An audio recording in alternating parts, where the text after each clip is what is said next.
जी अमीना, अब हमारा आखिरी सवाल ये है कि I am doing law yes. And I would like advocate Amina to tell us about the current female issues in Pakistan and what is her say about the current situation. Tabassum Iftikhar, Karachi.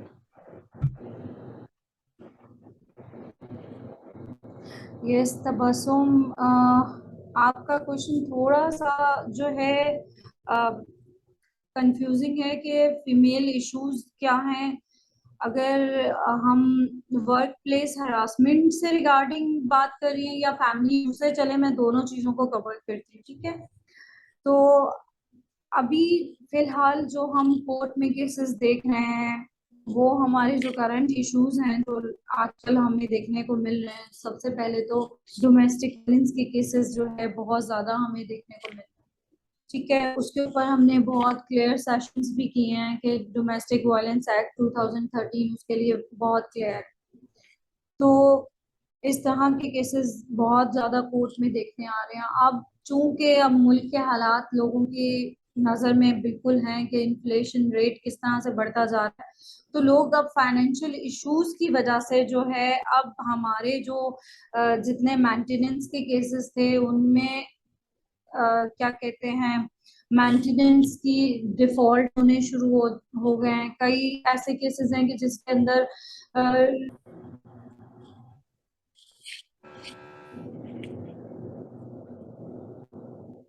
अब वो job करती है तो वो उसको financial issues की वजह से तो वो वर्क प्लेस हरासमेंट का जो इशू है वो फेस कर रही है। अब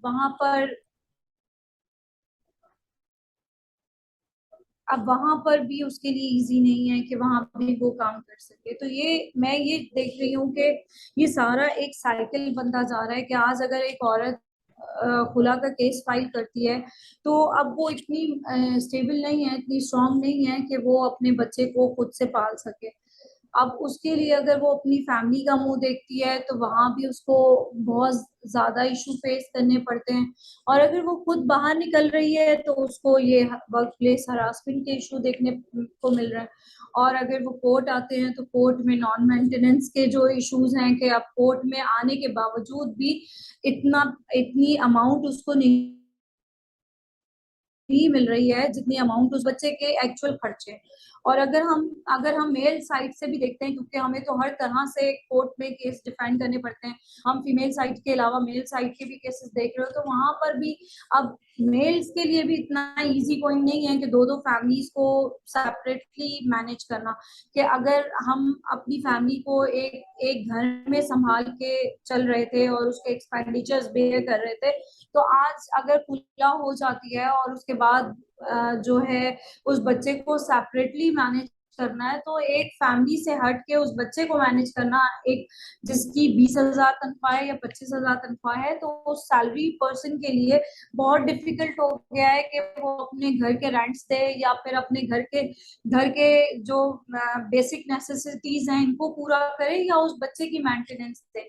तो ये चीजें भी अब देखने को बहुत मिल रही हैं कि फाइनेंशियल इश्यूज की वजह से अब जो है दोनों तरफ से मैनेज करना बहुत डिफिकल्ट होता जा रहा है।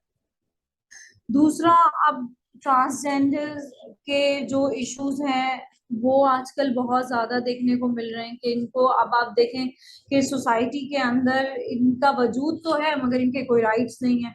आज आज इसके लिए वॉइस उठाई जा रही है, इससे पहले इनको यहाँ पे नेशनलिटी भी नहीं दी गई थी।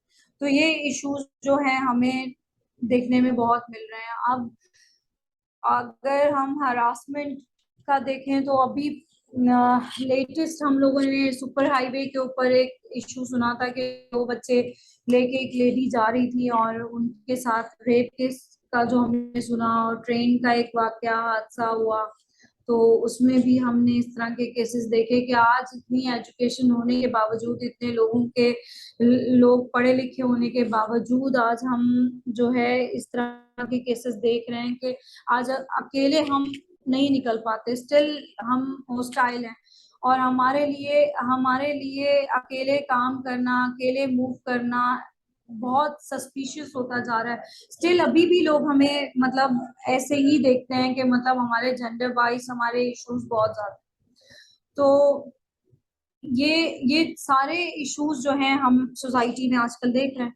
तो अगर हम फैमिली केसेस में अगर देखें कि फैमिली केसेस में क्या इश्यूज फेस कर रहे हैं, तो फैमिली केसेस में मेजर जो इश्यूज देखे जा रहे हैं, हमारे कस्टडी के बहुत ज्यादा इश्यूज हैं। अब यहाँ पर क्या होता है कि पेरेंट्स आपस में स्ट्रेट अवे अगर आपकी अंडरस्टैंडिंग नहीं होती, आप खुला का सूट फाइल कर देते हैं, या फिर यहाँ कोर्ट आ जाते हैं, या मर्द उसको डिवोर्स कर देता है उनको, तो उसके बाद कस्टडी का इशू जो है रेज अप होता है। मैं हमेशा अपने क्लाइंट्स को ये बात कहती हूँ कि आप जब आप आपस में डिसाइड कर लेते हो कि हमें एक दूसरे के साथ नहीं रहना, तो बेहतरीन तरीका यही होता है। ये कोर्ट इतने अच्छे से डिसाइड नहीं कर सकती कि बच्चे की वेलफेयर कहाँ है, जितने अच्छे से वो पेरेंट्स डिसाइड कर सकते हैं कि इस बच्चे की जो वेलफेयर है वो कहाँ है।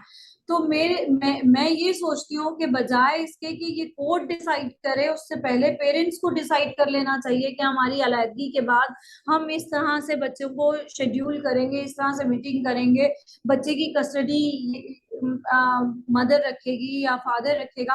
तो ये चीजें आपस में ही सेटल कर लेनी चाहिए कि किस तरह से हम बच्चे की अपब्रिंगिंग करेंगे फ्यूचर में, अगर हमारी अंडरस्टैंडिंग नहीं हो रही। और वो अपब्रिंगिंग उस बच्चे की मेंटल हेल्थ के लिए भी बहुत अच्छी होगी अगर हम ये चीजें खुद डिसाइड करें। तो ये सारे इश्यूज, और अगर हम कोर्ट आ जाते हैं तो अब हमारी अना का मसला बन जाता है। मर्द उसको मेंटेनेंस नहीं दे रहा होता, और तो औरत जो है वो मेंटेनेंस के लिए भी कोर्ट आ जाती है, देन उसकी कस्टडी के इश्यूज हैं। तो अब वो उसको अकेले यहाँ से लेके कहीं जा नहीं सकती, कहीं मुल्क छोड़ के नहीं जा सकती, बाहर नहीं लेके जा सकती, अकेले मूव नहीं कर सकती।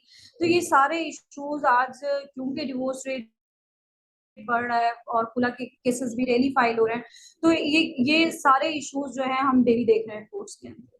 Thank you mine. Thank you Amina, thank you very much. और मैं सबको ये कहना चाहूँगी कि आप लोग सब जो भी ये वीडियो बाद में सुने, जो अभी मौजूद हैं, ये प्लीज़ ये अमीना का नंबर नोट कर लें, और जिनको भी कंसल्टेंसी चाहिए हो, do reach her, she is always available. और Amina, thank you very much for your time. हमने आपको ज़बरदस्ती मंडे के दिन पकड़ा है, always so welcome. thank you very much. Always welcome. Okay, thank so you so so मच। we'll catch you अल्लाह हाफिज। later. Thank you. Allah Hafiz. Thank you. अल्लाह हाफिज।